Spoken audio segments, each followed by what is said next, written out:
channel, Gary. I'm sure quite a few of you have been curious, confused, or even unfazed by the flyers and posts made. People want to know who we are and why this is happening, so I'm going to attempt in the best way I can to explain these things for you. Complicit MSU was born out of frustration. It was a way to tell the university, hey, we can see something is wrong here, and what are you doing about it? The goal isn't to tarnish the reputation of MSU or its faculty, administrators, or students. We just see a problem, and that problem needs to be fixed. I think it's important to be transparent with you guys in saying that MSU did try to reach out and talk, but I chose not to because this conversation wasn't meant to be had behind closed doors. This also isn't just about me. There are people on campus who don't have a voice, and this open dialogue platform gives them that. The main problem is that MSU is not doing enough about sexual assault, harassment, domestic violence, and stalking. Let me use an example to make that statement less vague. We're going to refer to this person as Tom. Tom has been a student here for about 2 years now. During that time, he has amassed a significant number of individuals filing complaints against him. He stalks multiple people. He waits outside classrooms for them. He routinely shows up to where they work. He makes unwanted sexually suggestive comments, and he does this all while on MSU's radar. Is this ringing any bells, MSU?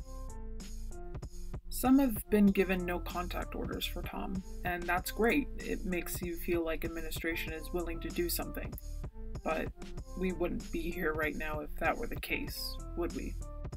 Let's all welcome housing into the story. Surely housing puts student safety above all else. Surely they wouldn't move Tom in the same housing complex as someone with a no contact order, right? Oh, but they did. I don't know, you better stop! Bitch, stop! I really want to be fair about all this, so I took a look at your policy myself. From face value, it looks great. There is a lot of information. Things are clearly explained and defined, and everything is laid out right there in front of you.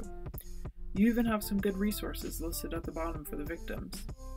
It seems very helpful, but what good is having these policies if they aren't even enforced?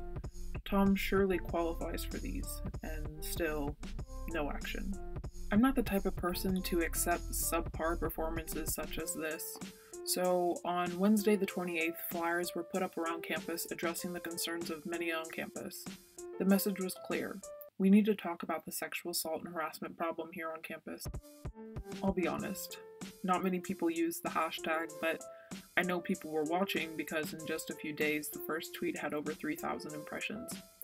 But don't misunderstand me, this isn't being done for personal attention. In fact, every person reaching out for interviews were either politely turned down or ignored. Complicit MSU is more than one person's opinions and feelings. I'm not the voice for all of them. One person who used the hashtag did interest me. I don't think he deserves too much extra attention though. This post.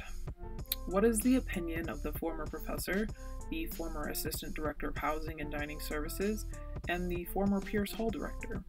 I'm open-minded. I'm here for other people's thoughts and opinions, so I looked up the Ivory Tower of Babel in reference to his tweet.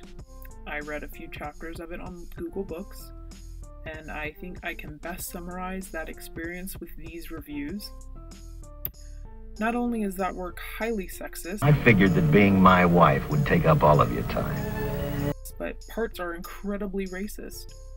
But what else is supposed to be expected from someone who, a few years ago, allowed these flyers to be posted in Pierce? Yes, let's make April, which is Sexual Assault Awareness Month, Male Appreciation Month instead. It's time to stop, okay? No more! Where the fuck are your parents? Upon further inspection, I noticed there were a couple of likes.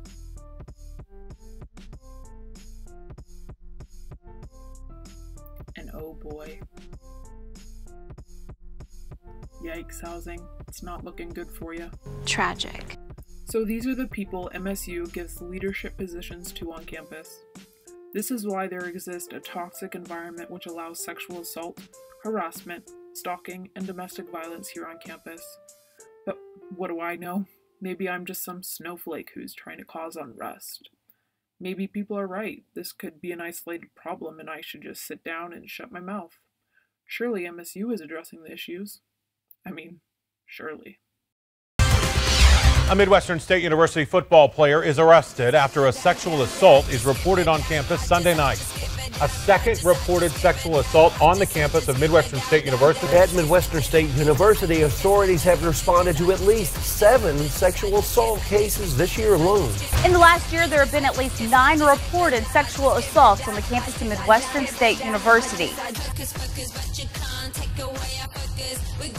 And the first thing we need is your opinion.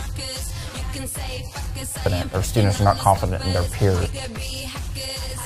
Those questions, even almost kind of a gamification model.